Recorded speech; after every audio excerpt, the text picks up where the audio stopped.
Hi అండి, అందరికీ నమస్తే. Welcome to our channel. ఈరోజు వీడియోలో అందరికీ అందుబాటులో ఉండే మురుమురాలతో 5 నిమిషాల్లో ఇలా స్నాక్స్ చేసి పెట్టండి. పిల్లలు ఇష్టంగా తింటారు. ఇప్పుడు ప్రాసెస్ చూసేయండి. ముందుగా ఒక మిక్సీ జార్లోకి ఒక 10-15 వెల్లుల్లి వేసుకొని మీరు చేసే క్వాంటిటీని బట్టి ఉప్పు కారం యాడ్ చేసుకొని కోర్స్గా మిక్సీ పట్టుకోవాలి.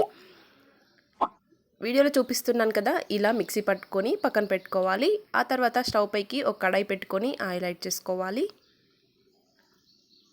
ఆయిల్ వేడయ్యాక జీలకర్ర 1/2 టీ స్పూన్, ఆవాలు 1/2 టీ స్పూన్, 5-6 స్పూన్ల దాకా పల్లీలను యాడ్ చేసుకోవాలి. ఈ మురుమురాలు తింటుంటే మధ్య మధ్యలో పల్లీలు వచ్చి టేస్టీగా ఉంటాయి. పల్లీలు కొద్దిగా ఎక్కువనే యాడ్ చేసుకోవాలి. ఒక 2 పచ్చిమిర్చి, కొద్దిగా కరివేపాకు యాడ్ చేసుకొని ఈ కరివేపాకు పచ్చిమిర్చి వేగేదాకా ఇలా ఫ్రై చేసుకోవాలి. ఆ తర్వాత మనం మిక్సీ చేసి పక్కన పెట్టుకున్న ఈ వెల్లుల్లి కారాన్ని యాడ్ చేసుకోవాలి.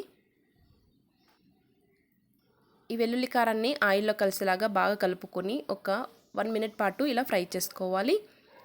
ఆ తర్వాత ఒక 1/2 టీ స్పూన్ వరకు పసుపు యాడ్ చేసుకొని మనం ఫ్రెష్గా తీసుకున్న మురుమురాలని యాడ్ చేసుకోవాలి. ఈ మురుమురాలకి తాలింపు అంతా కలిసేలాగా బాగా కలుపుకొని ఒక డబ్బాలో స్టోర్ చేసుకున్నారంటే 10-15 డేస్ వరకు కూడా ఫ్రెష్గా ఉంటాయి. పిల్లలు ఎప్పుడైనా స్నాక్స్ కావాలి, ఆకలిస్తుంది అన్నప్పుడు ఇలా సింపుల్గా 5 నిమిషాల్లో చేసి పెట్టేసేయచ్చు. ఇంట్లో ఎక్కువ పని ఉన్నప్పుడు ఇలా సింపుల్ ఐటమ్స్తో సరిపెట్టుకోవాలి. మీకు ఈ రెసిపీ నచ్చినట్లయితే ఒక లైక్ చేయండి. మరిన్ని ఇలాంటి రెసిపీస్ కోసం నా ఛానల్ని సబ్స్క్రైబ్ చేసుకోండి.